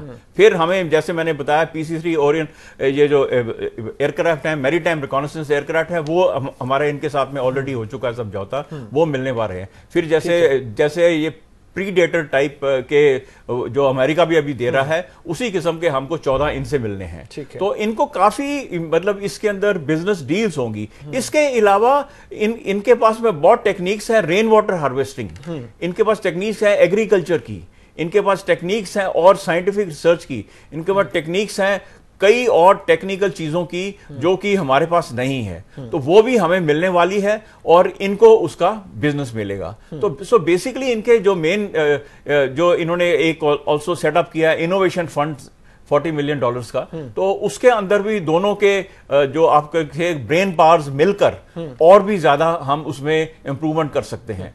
तो इनका बेसिकली इंटरेस्ट वो है और हमारा इंटरेस्ट है जो लेटेस्ट टेक्नोलॉजी है वो दुनिया में इनके पास है, हर एक चीज की, चाहे वो एवियोनिक्स की हो, चाहे वो साइबर की हो, चाहे वो एयरक्राफ्ट्स की हो, चाहे वो वेपन सिस्टम। इवन हमको जो ये हमारी असॉल्ट राइफल है, हमारे पास इनसे पिछले 23 साल से है, हमको वो भी मिलने वाली है इनसे, जो कि of the shelf, because otherwise हम खाली उसके बैठे रहेंगे तीन गोली फायर करके। बिल्कुल। तनेजा साहब, सवाल मेरा आपसे ये है कि जो अभी कपूर साहब भी कहते हैं कि बहुत कुछ हमको मिलने वाली है, डिफेंस डील है, कुछ LRSAM है, कुछ MRSAM है, सरफेस टू एयर मिसाइल्स है, मीडियम रेंज है, लॉन्ग रेंज है, ये सब हमको उनसे मिलने वाला है, हमारी शक्ति बहुत उससे बढ़ जाएगी। उधर अमेरिका से हम गार्डियन ड्रोन ले रहे हैं, F-16 यहाँ बनाने की बात कर रहे हैं। हम एक बड़ा शिफ्ट अपनी डिफेंस को लेकर यहाँ पर दिखाई दे रहा है, बल्कि मैं कहूँ बड़ा लीप शायद बेटर शब्द तो अच्छे हैं इजराइल के साथ, लेकिन डिफेंस टाइज हमारे इजराइल के साथ बड़े अच्छे और आने वाले समय में और भी अच्छे होंगे। रशिया के साथ भी बहुत अच्छे हैं, अमेरिका से भी अच्छे हैं, कई देशों से अच्छे हैं, और हमारा अपना जो R&D डिफेंस के अंदर है वो बहुत बेहतरीन है। पूरी दुनिया उसकी मिसाल देती है, तारीफ करती है। लेकिन देखिए सबसे इंपॉर्टेंट चीज क्या है, एक लंबे समय से, दशकों से भारतीयों के अंदर चाह रही कि इजराइल से हमारे संबंध घनिष्ठ होने चाहिए, हमारे नेताओं को वहां जाना चाहिए, हमारे प्रधानमंत्रियों को जाना, ये चाह थी भारत की, हर भारतीय के अंदर ये चाह थी, चाहे उसका मजहब कुछ भी हो। इजराइल के अंदर हर इजरायली की चाह थी कि भारत, वहां की सभ्यता, वहां का सिविलाइजेशन, वो उनको आकर्षित करता है। और जिसकी जिक्र जो है वहां के प्रधानमंत्री ने किया, इजराइल के प्रधानमंत्री ने एक बात और कही, उन्होंने कहा कि हमारे प्रधानमंत्री ने कहा था स्काई इज द लिमिट, उन्होंने कहा स्काई भी लिमिट नहीं है, हम लोग स्पेस में कोलैबोरेट ऑलरेडी कर रहे हैं, हम उससे भी आगे जा सकते हैं। तो आप इससे अंदाजा लगा सकते हैं कि जो संबंधों के अंदर जो एक चाह, एक ऐसी चाह जो आपकी एक लंबे दशकों के बाद पहली बार पूरी हो जाए, आज इजराइल के लिए वो दिन है और भारत की जनता के लिए वो दिन है जो उनकी लंबी चाह थी दशकों से कि हमारे प्रधानमंत्री वहां जाए, वो पूरी हो रही है। बाकी बिजनेस डील, बिजनेस ट्रांजैक्शन, वो सब तो अपनी जगह है ही है और बढ़ेंगे। वो लोकतंत्र है, एडवांस कंट्री है, हम भी लोकतंत्र है, हम भी एडवांस कंट्री, वो सब तो होगा। लेकिन सबसे बड़ी बात, एक ऐसी चाह जो मुद्दत से दिल के अंदर थी भारतीयों के, वो आज पूरी हो रही है, और वो चाह जो इजराइल के अंदर थी वो पूरी हो रही है। ये सबसे इंपॉर्टेंट चीज है। तनया साहब, एक आखिरी सवाल आपसे मेरा ये है कि यहां पर हम बार बार ये सवाल उठा रहे हैं कि क्यों इतने सालों से कोई भारतीय प्रधानमंत्री इजराइल नहीं गया। क्या आपको नहीं लगता कि इसकी वजह कहीं ना कहीं इजराइल खुद है? करीबन 69 साल हो गए उसकी स्थापना को भी। जिस तरह से उसने फिलिस्तीन को अलग किया, उसने दुनिया के कई देशों को, इतने देशों को दुश्मन बना लिया कि शायद किसी भी बड़े देश के लिए वहां जाना उतना आसान नहीं होगा। जो मान्यता आज भारत को मिली है वर्ल्ड लेवल पे, इजराइल के मुरीद कितने भी हों, उसके सुप्रीम पावर को लोग तारीफ कर ले, डिफेंस कैपेबिलिटी की तारीफ कर ले, लेकिन आज भी एक नेशन के तौर पर उस तरह की मान्यता इजराइल को नहीं मिल पाई। क्या ये एक वजह है कि इसी वजह से भारत भी उतने करीब, कम से कम जो मैं कह रहा हूं, प्रधानमंत्री नहीं जा पाए? क्या ये एक वजह थी? आपने बहुत ही बेहतरीन सवाल किया। देखिए, पहले कोल्ड वॉर हो रही थी, दो ब्लॉक थे, सोवियत यूनियन था, अमेरिका था, इजराइल अमेरिका के साथ हुआ करता था, लिहाजा आप अमेरिका के साथ है तो बहुत सारे लोगों के साथ नहीं थे, हम नॉन अलाइंड हुआ करते थे, हम किसी के साथ नहीं जाते थे। एक वो दुनिया अलग थी, एक दौर अलग था। और कुल मिला के अरब कंट्रीज में अगर इजराइल का भारत नाम ले तो अरब कंट्री हमारे नाराज हो जाते थे। हमको भी लगता था कि अच्छा, कुछ हमारे देश के अंदर संकीर्ण राजनीति देश में लोग करते थे, कहते थे हिंदुस्तान का मुसलमान नाराज हो जाएगा, आपको वोट नहीं देगा। तो ये सारे ऐसे दौर थे। कुल मिलाकर के मुझे ऐसा लगता है कि ये वो दौर अब खत्म हो चुका है। हमारे देश का मुसलमान भी चाहता है हर उससे कोलैबोरेट करो, कोऑपरेट करो जो भारत के हित में है। दुनिया के अरब कंट्रीज कई ऐसे हैं वो उनसे कोलैबोरेट कर रहे हैं, इजराइल भी और लोगों से कोलैबोरेट कर रहा है, चाइना भी इजराइल से कोलैबोरेट कर रहा है, रशिया भी कर रहा है कोलैबोरेट, कोऑपरेट हो रहा है। अमेरिका के साथ जितने घनिष्ठ संबंध थे, खाली अमेरिका से नहीं रहे, उतने घनिष्ठ संबंध आज इजराइल के कई देशों से। कुल मिलाकर के दुनिया बदली है, टेक्नोलॉजी ने दुनिया को छोटा करा है। जो कहावत है कि दुनिया एक गांव होती जा रही है, तो उससे जो चेंजेस आ रहे हैं वो आ रहे हैं। जो बात हम पहले देखिए, मिडिल ईस्ट के अंदर हमारे बड़े घनिष्ठ 80 लाख भारतीय रहते हैं, गल्फ कंट्रीज के अंदर हमारे $60 बिलियन के रेमिटेंसेस आते हैं, हम भारी मात्रा में तेल मंगाते हैं। लेकिन उसके साथ साथ ये भी है कि आज सऊदी अरब को भी भारत की जरूरत है। ईरान के अंदर $9 बिलियन की इन्वेस्टमेंट की पेशकश हमने कल ही करी है। तो आज ये दुनिया बदल रही है, हम भी इन्वेस्टमेंट कर रहे हैं, वो भी वहां लेके आ रहे हैं, इजराइल भी लेके आ रहा है। और आने वाले समय में ऐसा भी हो सकता है कि इजराइल, अरब कंट्री, भारत, ये सब भी मिलके आगे बढ़े। तो इसलिए ये दुनिया बदल रही है। और मुझे लगता है कि जो परिवर्तन, आपका जो सवाल था, ये परिवर्तन इसलिए संभव हो पाया क्योंकि दुनिया में परिवर्तन आ गया। देखिए, फॉरेन पॉलिसी जो होती है डायनेमिक होती है, स्टैटिक नहीं होती। फॉरेन पॉलिसी रिस्पॉन्ड करती है दुनिया के हालात क्या है। Foreign policy is nothing but the extension of your domestic policy. हमारी डोमेस्टिक पॉलिसी बदली है, इजराइल की डोमेस्टिक पॉलिसी अरब कंट्रीज की बदली है, तो नया के नई चीजें निकल के आ रही हैं। मुझे लगता है कि कुल मिलाकर के ये जो आज का दिन है इसमें बहुत सारी खुशबू है और इस खुशबू को हर भारतीय को, हर इजरायली को एंजॉय करना चाहिए। बहुत बहुत शुक्रिया तनैया साहब। अब कपूर साहब इसी पर कुछ ऐड करना चाहते हैं? सिर्फ जो आपने क्वेश्चन किया था मैं उसी को आगे लेके जाना चाहता हूं कि जो इजराइल खुद आपने कहा कि शायद जिम्मेवार है, टू सम एक्सटेंट मैं आपसे बिल्कुल सहमत हूं। और वो ये कारण था कि इनकी जो एक्सेप्टेबिलिटी थी वर्ल्ड के अंदर, लोगों का जो ओपिनियन था इनके बारे में, वो एक डिस्टॉर्टेड ओपिनियन था। वो इसको इजराइल को काफी साल लगे, आस्ता आस्ता इन्होंने जो अपनी क्षमता के बेसिस के ऊपर वर्ल्ड के अंदर एस्टेब्लिश किया। आज इनके बड़े लार्ज नंबर ऑफ देश, जैसे बताया अभी बीजेपी के प्रवक्ता ने कि लार्ज नंबर ऑफ देशों के साथ में इनके बड़े अच्छे तलाकात हैं, बड़े अच्छे रिलेशंस हैं, ठीक है। तो ये जैसे जैसे ये प्रोग्रेस करता रहा तो वो अभी ये समय आ गया कि इस समय की इनिशिएटिव लिया गया। अभी मोदी जैसे लीडर भी हैं हमारे इंडिया में, तो उन्होंने ऐसा इनिशिएटिव लिया। बट ये प्रोसेस लंबी प्रोसेस होती है, ये एक दिन में नहीं बनती है। तो यहाँ तक आने में इजराइल को कि वो हिंदुस्तान के साथ में इस तरह के घनिष्ठ संबंध उनके हो जाएं और दो लीडर इस तरह मिल जाएं, तो इसमें समय लगा है। लेकिन एक ये बहुत अच्छी चीज़ हुई है दुनिया के लिए भी और दोनों देशों के निवासियों के लिए। और साथ ही एक सवाल और जो मैंने पूछा जिसका जवाब मुझे ठीक से मिल नहीं पाया कि एक बड़ा लीप हम देख रहे हैं भारत की जो डिफेंस स्ट्रैटेजी है उसको लेकर। एक लार्ज स्केल पर हम आर्म्स खरीद रहे हैं, इक्विपमेंट खरीद रहे हैं। अमेरिका गए हम, वहां से हम गार्डियन ड्रोन की डील कर आए हैं। उसके जाने के पहले ही F-16 भारत में बनाने का करार हो गया। और अब यहाँ से हमको इतना कुछ मिलने वाला है जो आपने बताया कि अलग अलग कई तरह के मिसाइल्स मिलेगी जिससे हमारी क्षमता में बड़ा इजाफा होगा। हम थोड़े अग्रेसिवली जा रहे हैं। किस तरह से आप जो हमारी डिफेंस की कैपेबिलिटीज को बढ़ाने को लेकर जो एक नीति पर काम चल रहा है, किस तरह से देखते हैं आप इसको? ये मैं आपको बताना चाहता हूं कि डिफेंस इक्विपमेंट, सेंसिटिव इक्विपमेंट, कुछ डील्स बहुत सालों से चल रही हैं, लेकिन वो इतनी पब्लिसाइज नहीं हुई।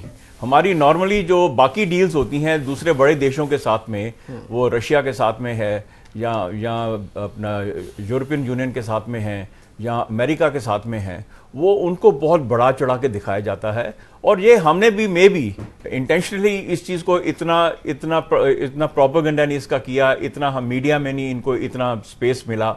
तो अभी जब रिलेशंस इंप्रूव हो जाते हैं, अभी आप देखेंगे कि सडनली ये नहीं कि अगर इनके साथ में देखिए कितने बिलियन डॉलर का इनके साथ में आपका बिजनेस हुआ है, तो आपको उससे पता चल जाएगा कि हम बहुत इनसे सेंसिटिव इक्विपमेंट खरीदते रहे हैं। और फिर कई बार क्या होता था कि ये लोग काफ़ी इनके पास अच्छी टेक्नोलॉजी है जो कि ये बेच सकते हैं, लेकिन क्योंकि हमारे कुछ दूसरे कंपल्शंस होती हैं, जैसे रशिया के साथ है या अमेरिका के साथ है, तो इनकी प्रायोरिटी लो हो जाती है। लेकिन इनको काफी अभी ये ओपनली जाएगा और अभी इनके साथ में आने वाले समय के अंदर हमारा एक ये बहुत बड़ा पार्टनर बन जाएगा। एक बात और भी है कि इजराइल जो कि डिफेंस में एक बड़ा नाम है दुनिया के अंदर आज की डेट में, उसका 48% जो हथियारों का एक्सपोर्ट है वो भारत को होता है। क्या ये एक वजह है जिसकी वजह से इतना अच्छा ना कि सिर्फ वेलकम मिला, बल्कि वो और ज्यादा की उम्मीद कर रहा है कि और ज्यादा हथियार अब भारत खरीदे? सिर्फ ये नहीं है, सिर्फ ये एक रीजन नहीं है, जैसे मैंने आपको बताया है, रीजन दूसरे भी हैं। एक भारत एक सबसे लार्जेस्ट डेमोक्रेसी है वर्ल्ड के अंदर, और आज एक भारत उभरती ताकत है दुनिया के अंदर। ठीक है, हमारी कुछ अपने देश की इंटरनल कमजोरियां बेशक हों, लेकिन हम उस हिसाब से, दूसरे हिसाब से कल्चरली, हम सोशली हम बहुत रिच हैं। और वो ऐसे एक देश के साथ वो समझता है हमें, हमारी जो ऐतिहासिक परंपराएं हैं वो उनको समझता है इजराइल। आज उस वजह से वो हमारे साथ घनिष्ठ संबंध बनाना चाहता है। दूसरा मैं ये बताना चाहूंगा कि कोई भी देश आज इंडिया के साथ में अच्छे रिलेशन बनाना चाहेगा, बिकॉज सबसे बड़ी जो मार्केट है आपको यहां मिलती है। आज चाइना चाहे हमारे साथ जितनी मर्जी बंदर हुडकी कर ले, लेकिन उनका बिजनेस इंटरेस्ट यहां पर $100 बिलियन का है। तो वो इस चीज को नकारा नहीं कर सकते। तो ये बेसिकली तो हमेशा, जैसे मैंने शुरू में आपको बताया था, आपके हमारी ये डिले जो हुआ है, दूसरे होते हैं स्ट्रेटेजिक इंटरेस्ट होते हैं, इकोनॉमिक इंटरेस्ट होते हैं, इनमें बैलेंसिंग करनी पड़ती है, और फिर आपने जो आपकी अपनी कॉन्स्टिट्यूंसी होती है उसको भी सेटिस्फाई करना है। कोई भी गवर्नमेंट हो, उनके ये कंपल्शंस होती हैं, लेकिन इनको करने के बाद में अभी यहाँ तक ये पहुंचे हैं। और जैसे आपने बोला है कि आगे समय में हमारे इनके साथ में खास करके डिफेंस के रिलेशंस बहुत ज़्यादा आगे बढ़ेंगे। इनके पास में बहुत कुछ है जो हम इनसे ले सकते हैं। लाइक अगेन इन्होंने भी बोला है मेक इन इंडिया, इसे क्या कहते हैं, we will make in India, we will make in India. तो उस किस्म की अप्रोच है, तो उससे हमें काफी इसके अंदर एक चीज शायद और भी है कि इजराइल को अपनी एक कमजोरी पता है कि दुनिया में कई देशों के साथ उसके संबंध अच्छे नहीं हैं, और उन देशों की तादाद बहुत ज्यादा है। बल्कि ईरान से लेकर अफगानिस्तान तक की हम बात करें तो तमाम उसके दुश्मन देश हैं, और भारत के इन तमाम देशों से बहुत अच्छे संबंध हैं। कहीं ना कहीं इजराइल को इस बात का फायदा मिलता है उसकी डिप्लोमेसी में कि अगर भारत के साथ संबंध अच्छे होंगे तो उसके जो हित है ईरान से लेकर अफगानिस्तान तक, वो उनको भी साथ पाएगा। बिल्कुल ठीक कहा आपने। यही मैंने जो आपको बोला कि वो हमारे साथ क्यों रिलेशन बढ़ाना चाहता है, क्योंकि हमारी एक उभरती ताकत है, एक बहुत ही मैच्योर्ड डेमोक्रेसी है, लार्जेस्ट डेमोक्रेसी है वर्ल्ड के अंदर। कोई भी अगर हमारे साथ दोस्ती करेगा तो उसको इस चीज का फायदा ही मिलने वाला, नुकसान नहीं मिलने वाला। अब जैसे जैसे हमारे साथ बढ़ेगा, अभी जब हम जिन कंट्रीज के ऊपर प्रभाव डाल सकते हैं हम उसका भी करेंगे, क्योंकि इनकी जो स्ट्रांग पॉइंट्स हैं उनको हम भी प्रोजेक्ट करेंगे। We will also become their brand ambassadors. आज अगर हिंदुस्तान लार्जेस्ट इनसे वेपनरी खरीद रहा है, 48% इनसे खरीद रहा है, तो हिंदुस्तान के अंदर बड़ी प्रोफेशनल आर्मी है, 4th largest army in the world, and highly trained and most professional and committed army. तो अगर ये आर्मी ये इक्विपमेंट ले रही है तो ये मैसेज जाता है दूसरी कंट्रीज को भी कि अगर इंडिया ले रहा है तो इसका मतलब इन्होंने इसमें सक्षम है, इन्होंने परख के लिया होगा। और हम ऐसा कोई, अभी आपने देखा कि बोफर्स गन के बाद में 26 साल लग गए, लेकिन अगर हमने जाना है तो we will always go for the best equipment in the world, latest equipment. आज हमारा डीआरडीओ के अंदर डिले क्यों हो जाता है? जब हम असेंबल करते हैं तो हम 10 टेक्नोलॉजीज ले लेते हैं, और वो जब उसको प्रोड्यूस करते हैं तो वो टैंक चलता नहीं है, वो अर्जुन बन जाता है। बिल्कुल। और साथ में एक बात और भी है कि हम इसमें क्या कुछ रिस्क भी है, क्या कुछ खोने को भी है क्या रिश्तों में? क्योंकि जैसे कि जो हमारे पॉलिटिकल साथी थे अलग अलग पार्टियों से, वो कह रहे हैं कि नहीं इससे कोई फर्क नहीं पड़ता, फिलिस्तीन भी हमारा दोस्त है। लेकिन इजराइल जाते हैं, फिलिस्तीन नहीं जाते हैं, क्या फिलिस्तीन इससे नाराज होता है क्या? और अगर फिलिस्तीन नाराज होता है तो बाकी अरब देशों के साथ जो हाल ही में रिश्ते सुधरे हैं उस पर कोई असर आता है क्या? नहीं, मेरा नहीं ख्याल कि जैसे अभी शुरू में भी डिस्कशन में हुआ कि ये स्टैंड अलोन मोड के अंदर हैं रिलेशन 1-to-1 कंट्रीज के अंदर। ये तो हमें लग रहा है क्योंकि हम अपना हित देख रहे हैं, लेकिन फिलिस्तीन अलग तरीके से देखता होगा। नहीं, वो थोड़ा बहुत तो देखिए, इसमें थोड़ा बहुत रेजिस्टेंस तो थोड़ी बहुत तो होगी, ऑपोजिशन आएगी, उसके अंदर कोई बात नहीं है। बट मेरा नहीं ख्याल, मेरा इंडिया ने बड़ा इसको वे किया होगा, ये जो इतना लीप लेने के पहले वे किया होगा कि क्या इफेक्ट होने वाला है, क्या फॉलो आउट होने वाला है। अगर दूसरे एग्जाम्पल में समझाएं कि जितना कट्टर विरोध फिलिस्तीन और इजराइल के बीच में है उतना शायद रशिया और अमेरिका के बीच में नहीं है, लेकिन उसके बावजूद जब हम अमेरिका के नजदीक जाते हैं तो हमारा पुराना भरोसेमंद, जिसको हम ऑल सीजन फ्रेंड रशिया को भी कहते हैं, वो नाराज होता है, उसके साथ रिश्ते कहीं ना कहीं दरकने लगते हैं। और यहाँ तो कट्टर और जो विरोध है बहुत ज्यादा है, बिल्कुल दुश्मनी है ये फिलिस्तीन और इजराइल की। ऐसे में ये हम मान लें कि हमारे प्रधानमंत्री इजराइल जाएंगे, फिलिस्तीन नहीं जाएंगे, दोनों बातें हैं। एक तो ये था कि आप इजराइल जा रहे हैं पहली बार प्रधानमंत्री, चलिए कोई बात नहीं, ठीक है, एक डिप्लोमेसी है, लेकिन आप फिलिस्तीन नहीं जाके इजराइल जा रहे हैं, वो नाराज नहीं करेगी उसको? नहीं, कोई जरूरी नहीं है कि जब आ रहे हैं आप, 2 कंट्रीज हैं विच आर ड्रैगन्स ड्रॉन, कि अगर आप विजिट करने जा रहे हैं, आपके दोनों के साथ संबंध अच्छे हैं कि आपको दोनों को विजिट करना है, आप ये विजिट शायद कुछ और समय के बाद में फिलिस्तीन में भी होगी, कोई ऐसी बड़ी बात नहीं है। आप बाकी आपने जो कहा है कि वर्ल्ड के अंदर अच्छे रिलेशन होते हैं और उसकी वजह से हमें कई बार सफ़र करना पड़ता है, वो तो मेरे ख्याल चलता रहेगा। बट हम हर एक को सबके इंटरेस्ट होते हैं। अभी हमको उनके रशिया के इंटरेस्ट भी देखने हैं, रशिया को भी अपने इंटरेस्ट देखने हैं। तो वो ये डिप्लोमेटिक रिलेशन, जैसे विजय की प्रवक्ता ने कहा, डायनामिक प्रोसेस है, तो इसके अंदर तो बदली होती रहेगी और चलता रहेगा। लेकिन कोई इससे, मेरा नहीं ख्याल कोई इस किस्म का फॉलो आउट आने वाला है। अगर आने वाला होगा भी तो इससे पहले हमने कुछ ना कुछ स्टेप्स ले लिए होंगे उसको काउंटर करने के लिए। ठीक है, इसके अलावा हमने देखिए कहीं ना कहीं वक्त के साथ देश भी बदलते हैं और देशों की कूटनीति भी बदलती है। हमने विश्व युद्ध के दौरान अमेरिका और जापान के रिश्ते भी देखे, उस होलोकॉस्ट के बाद भी आज दोनों बिल्कुल अच्छे दोस्त बन के खड़े हैं। बिल्कुल। कहीं ना कहीं आपको लगता है क्या कि फिलिस्तीन का अप्रोच इजराइल को लेकर पहले से कुछ बेहतर या लिबरल हुआ है क्या, और इसकी वजह से हम इजराइल के नजदीक जा पा रहे हैं? बिल्कुल सही कहा आपने, आपकी असेसमेंट बिल्कुल सही है। और ये जो अभी एक और इंडिया फैक्टर इसके अंदर अगर आ जाएगा तो इसके बाद में मेरे हिसाब से इन दोनों देशों के, बेशक ये कट्टर विरोधी हों एक दूसरे के, इनके रिलेशन सुधरेंगे मेरे हिसाब से और आने वाले समय के अंदर। और दिस इज व्हाट हमारा सबका एम यही है। भारत की भूमिका होगी क्या? भारत की भूमिका ये होगी कि वहां पर पीस लाने के लिए मिडिल ईस्ट के अंदर, और ये एक फ्लैश पॉइंट है जो इनका फिलिस्तीन और इजराइल के अंदर। तो भारत की अगर किसी वक्त जरूरत पड़ती है, अगर दोनों के साथ हमारे तो संबंध अभी देख लिया है, फिलिस्तीन में हमारे ट्रेडिशन पारंपरिक संबंध हैं बहुत पुराने, नासिर अराफत के समय के, और वो तो जैसे बताया जाता है कि इंदिरा गांधी का वो भाई था, भाई माना हुआ था। कहते थे यासिर अराफत खुद कहते थे मेरी सिस्टर है। तो मतलब उस किस्म के रिलेशन हमारे इंडिया के उनके साथ हैं। तो बट अभी वो भी समझेंगे फिलिस्तीन वाले भी कि इंडिया की भी तो अपनी कुछ वो पर्सनल उनकी रिक्वायरमेंट्स हैं एक देश की, वो सिर्फ उसके लिए, सिर्फ फिलिस्तीन के लिए, उनके झगड़े के लिए उनको निछावर नहीं करेंगी। तो ये चीजें वो भी समझेंगे, ऐसी बात नहीं है। और आने वाले समय में भारत इसके अंदर बड़ा एक अच्छा, एक मध्यस्थता का, एक मीडिएटर का, एक फैसिलिटेटर का रोल प्रदान कर सकता है। और हम यही चाहेंगे कि इन इलाकों के अंदर पीस और प्रॉस्पेरिटी आए। चलिए, बिल्कुल हम यही चाहेंगे कि पीस और प्रॉस्पेरिटी आए। भारत की अगर भूमिका उसमें होती है तो और भी अच्छी बात है, क्योंकि असली सुपर पावर शायद सिर्फ वही नहीं जिसके पास बहुत अच्छा हथियार हो, बहुत पैसा हो। असली सुपर पावर तो वही है कि जहां पर जब दो देशों की दिक्कत आए तो वो एक होप के साथ भारत की ओर देखे। असली सुपर पावर वही है। इस बात से एग्री करेंगे कपूर साहब? बिल्कुल बिल्कुल सही बात जो आप कह रहे हो।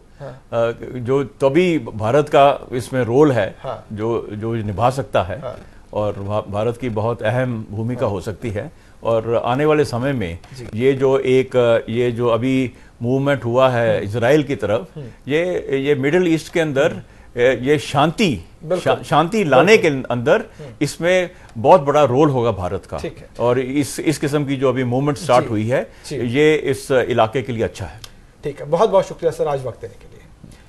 तो भारतीय प्रधानमंत्री इजराइल पहुंच गए हैं, 3 दिन तक वहां पर रहेंगे। 2 तरह की आवाजें इस वक्त आपको सुनाई देगी। एक आवाज वो जो कहेगी कि एक ऐतिहासिक दौरा है, वाकई में पहली बार कोई भारतीय प्रधानमंत्री पहुंचे हैं तो इसका जश्न होना चाहिए। एक आवाज वो जो कहेगी कि फिलिस्तीन के समर्थक हम लगातार रहे हैं, अचानक से अगर हम इजराइल से दोस्ती बढ़ाएंगे तो अरब देश, भारतीय मुसलमान कहीं वो तो नाराज नहीं हो जाएंगे। लेकिन मुझे लगता है आज के भारत को आगे बढ़ने के लिए एक बैलेंस्ड अप्रोच की जरूरत है। जब भी विदेश नीति बनती है किसी एक देश के इर्द गिर्द नहीं बन सकती, खुद को देखकर रणनीति बनानी होगी। हमारा भला कहाँ है, हम कैसे आगे बढ़ सकते हैं बिना किसी के सेंटिमेंट्स को हट किए।